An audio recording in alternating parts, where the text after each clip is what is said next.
This is a motion for modification of child support. Showing,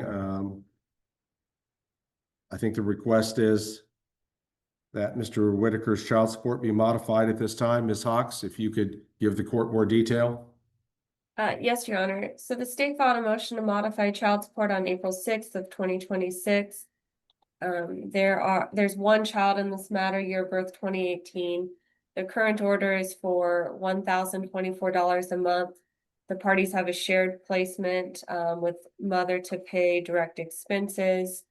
DCF prepared a child support worksheet that imputes father at $25 an hour, and that shows a guideline amount of $303 a month.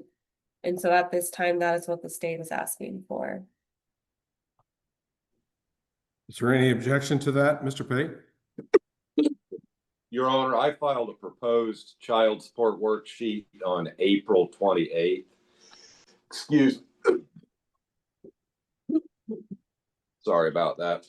I filed that April 28th at 2:10 p.m. The only difference between my worksheet and Ms. Hawks' worksheet is Mr. Whitaker's income. Ms. Hawks imputed $25 an hour, which comes out to $52,000 a year.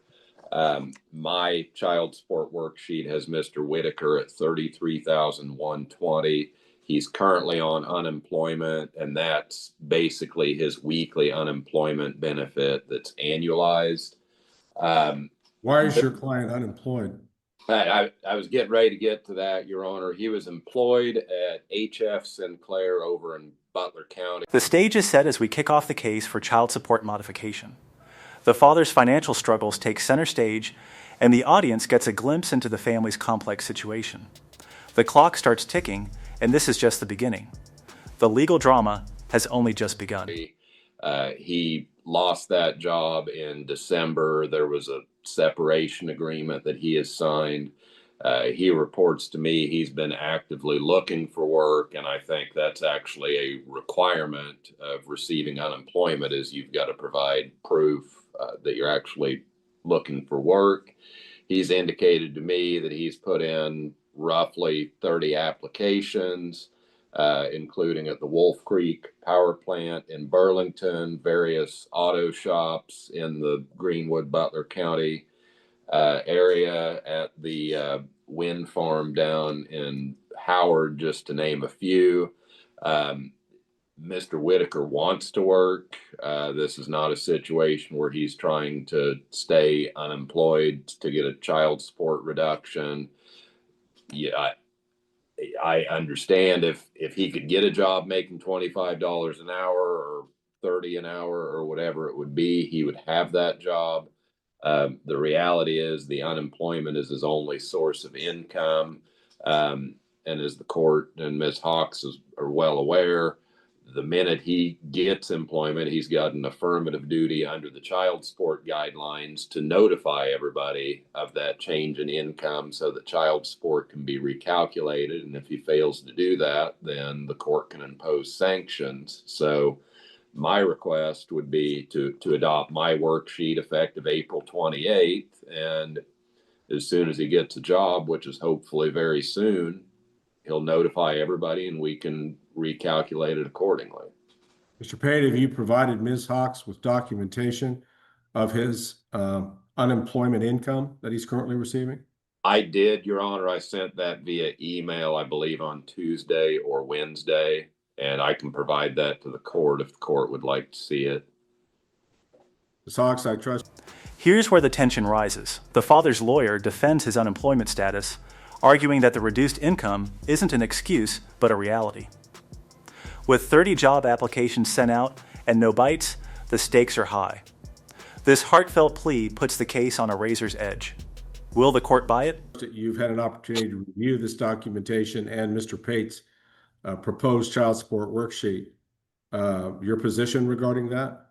Your Honor, I have had an opportunity to review that. Back in September, there was a child support worksheet that was filed that had Mr. Whitaker making $12,955 per month. On the domestic relations affidavit that Mr. Whitaker submitted to DCF that is filed, showed his previous employment as one of them was $50 an hour and another one was $19 an hour. That's why DCF chose to impute him at $25 an hour. I was aware at the time that he was not employed when I chose to impute him at $25 an hour. And I still stand by that. I understand it's more than what he's making on unemployment.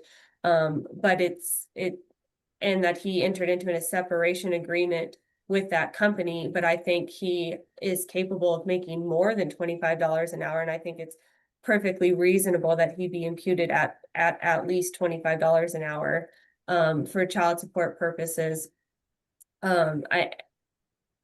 Additionally, mother may want to be heard on this matter. She may have some things she wants to add, but I agree that in the future, it's very likely that he gains employment that's exceeds $25 an hour because he has a history of being able to be employed at a much higher level, and a modification would be warranted at that point, but I still think it's appropriate at this time to leave them at $25 an hour. All right, Ms. Baker, I'd like to address you. Okay, you're muted, so I didn't hear your response. Oh, sorry, I don't have anything, sir. All right. Well, this court notes that Ms. Hawk doesn't back down. She insists that despite the father's unemployment, his previous earning history justifies a higher imputed income.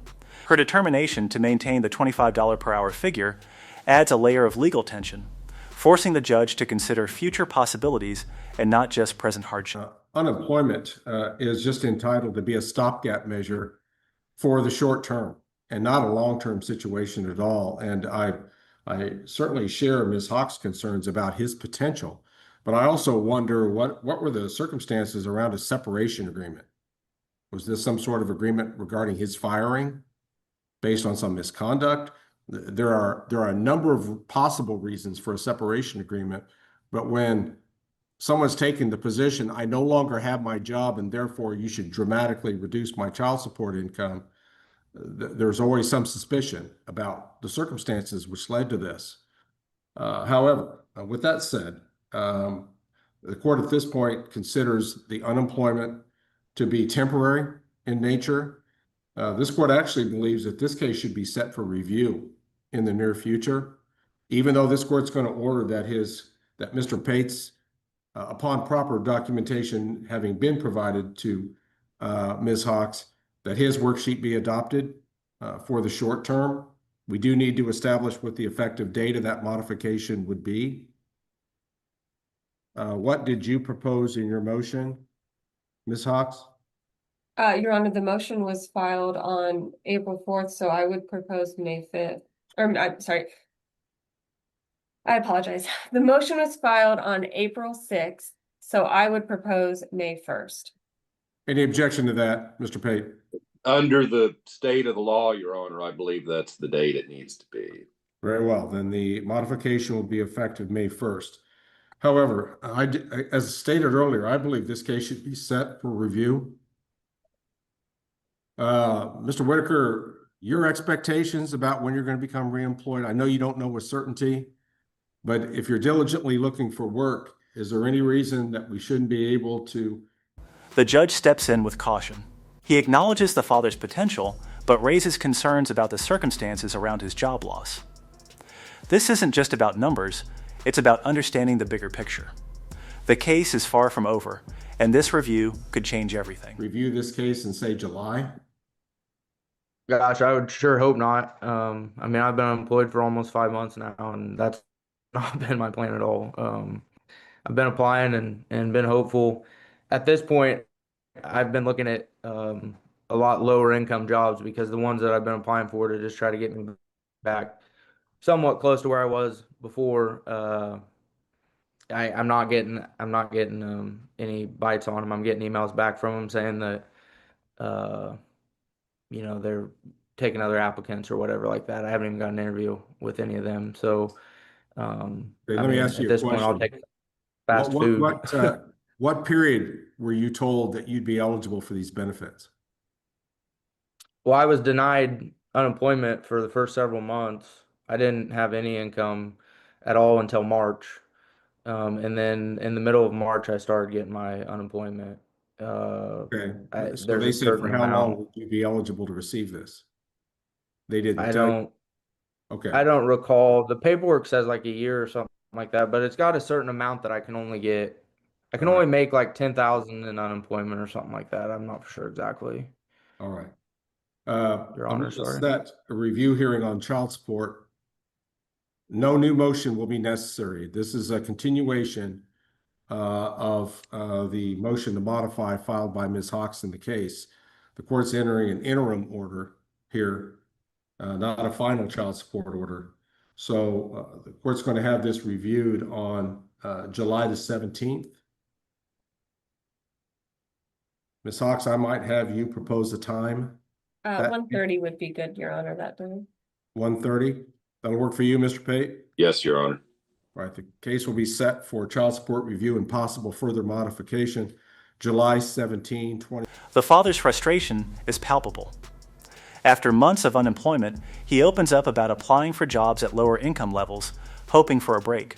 The emotional weight of this moment shows the reality of financial struggle. Can he pull through, or will this setback redefine his future? 26 at 1:30. Mr. Whitaker, this doesn't relieve you from the responsibility of immediately turning over income information to Ms. Hawks should you get a new job.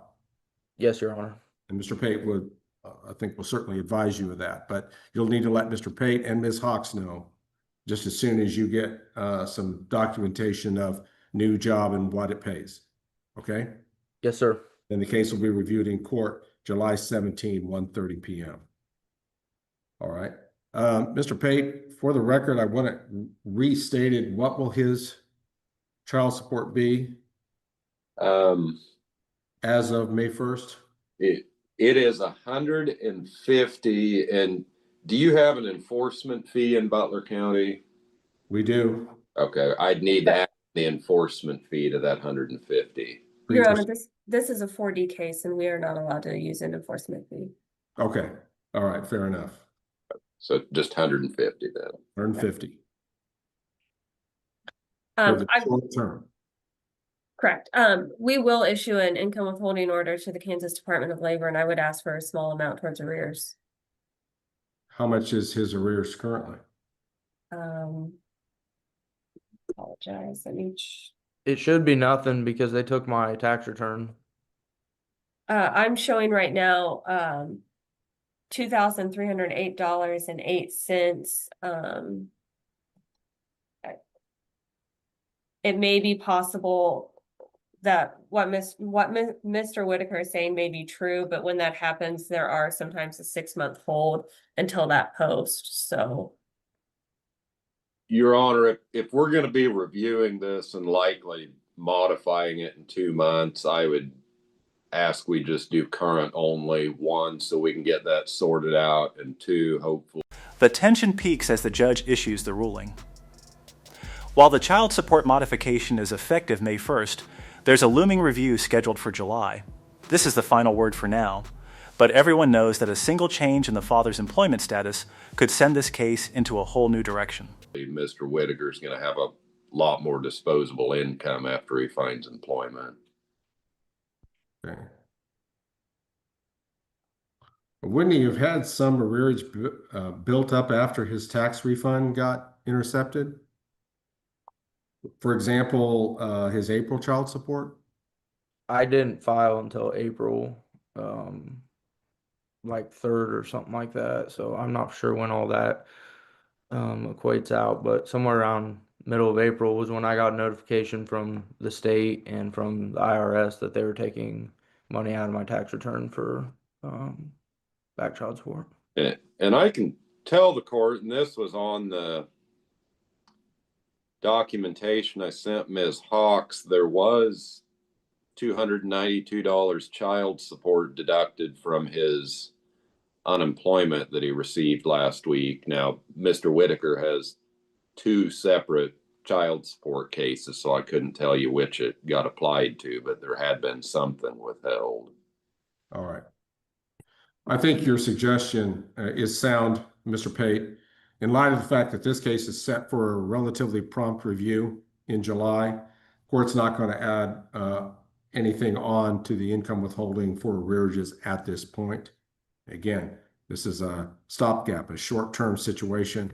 And unless it's actually clear before this court that he has a substantial arrearage, the court's not going to add anything to the income withholding. All right, Ms. Hawks, anything else we need to address currently? Your Honor, I believe the current orders for mother to maintain health insurance and the parties to alternate taxes, and I would just ask that that stay the same. Ms. No, Baker? that's fine, Your Honor. Okay, she's nodding yes, so that Nothing will further from continue Ms. to be the Baker. orders of the court. If there's nothing further, then the Whitaker and Baker matter will currently be in recess at this time. Thank you, Your Honor. Thank you. And just like that, the case reaches its temporary resolution. The judge closes the matter for now, but with one eye on the future. The review in July looms large, and the father knows he has to stay on top of things. It's a brief respite, but the next chapter is already set. If you enjoyed this breakdown, don't forget to like the video and subscribe to the channel. We'll see you in the next video with more courtroom action and legal drama. Thanks for watching.